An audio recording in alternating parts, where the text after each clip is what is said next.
सभी को जय श्री श्याम। आज की वीडियो में बात करेंगे कि पितृ और प्रेत में क्या अंतर होता है। देखिए, जो जीवात्मा इस धराधाम को छोड़कर चली गई है, जिसका शरीर पूरा हो चुका है, वो या तो पितृ श्रेणी में जाता है या प्रेत की श्रेणी में जाता है। दोनों घर के ही होते हैं, कोई भी चीज़ बाहर की नहीं होती। ऐसे में जो व्यक्ति भगवान द्वारा दी गई उम्र को पूरा करके भगवान के धाम पहुंचता है और अपना एक भरा पूरा परिवार इस संसार में छोड़ देता है, उसे हम लगभग पितृ की श्रेणी में कैलकुलेट करते हैं, जिसके कर्म भी अच्छे थे, भगवान द्वारा दी गई उम्र को पूरा करके गया है और जाने के बाद लोगों को ये अफसोस हुआ है कि वो क्यों चला गया, क्योंकि वो इस धरती के लिए ज़रूरी था। यानी कि एक प्रकार से जिसके कर्म अच्छे थे, उम्र पूरी की है, भगवान का भजन किया है, वो डायरेक्ट देव पितर की श्रेणी में चला जाता है। देवताओं के समान उसकी एनर्जी होती है और पितरलोक में ऐसे ही पितरों की एंट्री होती है।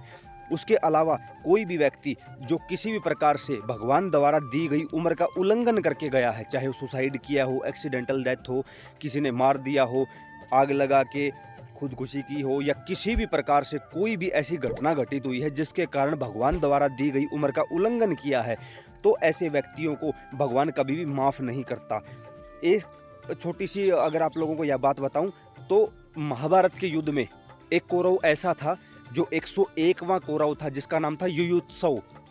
वो भगवान श्री कृष्ण के आदेशानुसार पांडवों की तरफ से लड़ा था। जब पांडव युद्ध जीत गए और सब गांधारी के सामने आए, यानी कौरव जो एक कौरव था वो अपनी ही माँ के सामने आया, तो उसकी माँ ने कहा, बेशक तुमने धर्म का साथ दिया होगा, बेशक तुमने भगवान का साथ दिया होगा, बेशक तुम जीत गए होगे, लेकिन तुम्हें दोष लगा है, तुम अपने ही भाइयों के हत्यारे हो। इससे उसको इतनी आत्मग्लानि हुई कि उसने सुसाइड कर लिया, आत्महत्या कर ली। तब भगवान श्री कृष्ण ने कहा था कि मैं सब कुछ माफ़ करने के लिए तैयार हूँ, लेकिन मैं आज के बाद आत्महत्या को कभी माफ़ नहीं करूँगा। तो इस प्रकार भगवान की द्वारा कही गई वो वाणी आज भी सत्य है।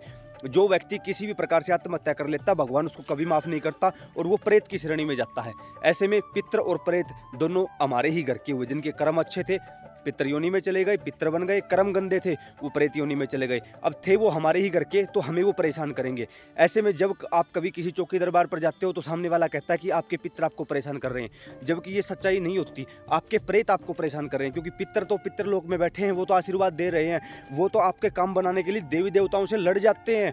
जो चीज़ आपके हिस्से में नहीं होती, आपके देव पितृ वो चीज़ भी आपको दिलवा सकते हैं। इतनी एनर्जी होती है उनके पास, और इतनी इतना कहा मानते हैं देवी देवता भी उनका।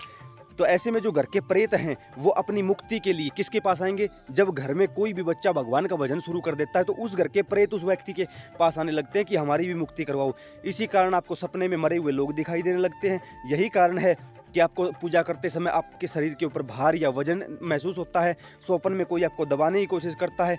यही कारण है कि जिन घरों में प्रेत दोष ज़्यादा बिगड़ा होता है, उन घरों के बच्चों को पूजा पाठ करने के बाद भी शांति नहीं मिलती, उनका कोई काम नहीं बनता। तो एक प्रकार से आपके घर में पितृ दोष नहीं, प्रेत दोष लगा होता है। ऐसे में उम्मीद करता हूँ ये जानकारी समझ और पसंद आई होगी। अब बात करते हैं कि इसका उपाय क्या है, इससे बचे कैसे। तो इसके लिए आपको अपने 3 पीढ़ियों के पूर्वजों की पिंडदान, तर्पण, नारायण बलि इत्यादि करवानी चाहिए। अगर आप लोगों का कोई जानकार व्यक्ति है तो उससे करवा सकते हो। यह किसी तीर्थ क्षेत्र पर होगी, घर पर नहीं होगी। कोई जानकार व्यक्ति है तो उससे आप करवा सकते हो, या फिर खुद से करना चाहते हो तो यूट्यूब पे सर्च करो, खुद से पिंडदान कैसे करें, अशोक कुमार वीडियो। उस वीडियो को देखकर लगातार 5 अमावस्या किसी भी तीर्थ पर जाकर पिंडदान कर दो। 95% यहीं से आपका काम बन जाएगा, एक भी पैसा नहीं लगेगा। अपने पूर्वजों के लिए, 3 पीढ़ियों के पूर्वजों के लिए जाप करके उसका फल उनको सौंप दो।